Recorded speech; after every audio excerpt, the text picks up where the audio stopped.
Thank you, sir. Senator Kim. Thank you, Chairman. Mr. Yovanovitch, I want to start with you. I wanted to ask you, do you view U.S. dominance in biotech and biomedical science as critical to our strategic competitiveness with China? Senator Kim, first off, thank you for all of your impassioned support of the Export-Import Bank and all of the legislation that you've supported. Yes, absolutely. Do you think the XM Bank is doing enough on biotech and biomedical sciences? Sir, as you know, I'm not yet confirmed. I'm not in the building. But what I can affirmatively say is that the China and Transformational Exports Program that's been outlined and designed to enable the bank to support U.S. companies that are looking to address these issues and in total 10 critical sectors should be put to use to address this very issue. I agree with that wholeheartedly. About $2.4 billion went through the China and Transformational Exports Program. Only $50 million of that went to biotech and biomedical science. So I just point that out. I know you're not there yet, but we're talking about $8.7 billion across XM in financing, $50 million.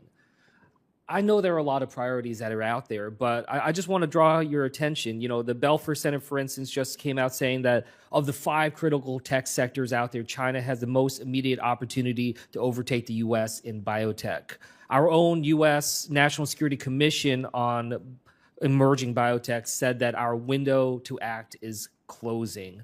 So I just want to hear from you just right now your assurance that this is something that you will look into, that you will work with me on, and we'll try to find the appropriate way for us to make sure that we are meeting this moment on biotech and biomedical research and science. Senator, you can count on me to work with the committee to ensure that every single tool, but especially CTEP, is ready and mobilized to address this very key issue. One thing that I saw in the 2023 XM report to Congress, it revealed that nuclear energy is a growing area of foreign demand for U.S. goods and services. From your perspective, do you think that that's an area of opportunity for XM? I do. Good. I hope to work with you on that. Mr. Peters, I'd like to just turn to you. I wanted to just ask, with the work that you do that you would be doing in BIS, I just wanted to ask you, what is the entity list? Thank you for the question, Senator. The entity list is a somewhat comprehensive list of individuals and organizations throughout the world that require a license, regardless of the item, for that item to be exported from the United States to that entity. As I understand it, there is a presumption of denial that comes with that licensing request. Do you think it's an important tool? Clearly, it's an important tool for us, Senator. I just raised that because I guess, in the previous administration, we saw, for instance, when it comes to Russia's invasion of Ukraine, 1,056 entities added to the entity list. I wanted to ask, are you aware of how many the Trump administration has added to the entity list regarding Russia? Senator, as you're aware, I'm not yet confirmed. I'm not in the building. So this is public information. I was able to get it just off the internet. Are you aware of the number? No, I'm not, Senator. Okay, the number is 0. I just want to point that out in terms of how many entities have been added to the entity list regarding Russia's invasion. I say this because even not just on Russia, but globally, I'm guessing you're not aware of globally how many the Trump administration has added to the entities list at this point.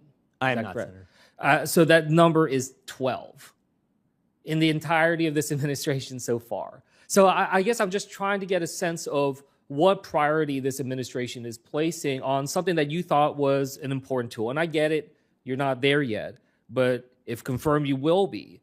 So I guess I just wanted to ask you if you would commit to restarting the regular cadence of the entity list actions, including entities supporting Russia's illegal invasion and war. Senator, I can commit that I'm going to approach this with the seriousness that it deserves. The enforcement side of BIS has a role in nominations to the entities list. Without prejudging any particular entity, I would take that portion of our responsibilities very seriously in working with my colleagues. Okay. I mean, look, I'll be honest, that's not a satisfying answer, but I hope to work with you if you are confirmed on this because, look, I want BIS to succeed. In fact, I've been advocating for additional resources to BIS at a time when those resources are actually being pulled away. things are getting much more complicated in this world when it comes to export controls, when it comes to the proliferation of critical technologies that are out there. And I don't think BIS is meeting the moment. I don't think they are staffed to the level that is needed. And I'm worried that this administration is going to be pulling that back. So I just want to say that, and I hope to have a chance to work with you if you are confirmed. But I am concerned about where this administration is going when it comes to BIS and these important tools that we have. And with that, I'll yield back.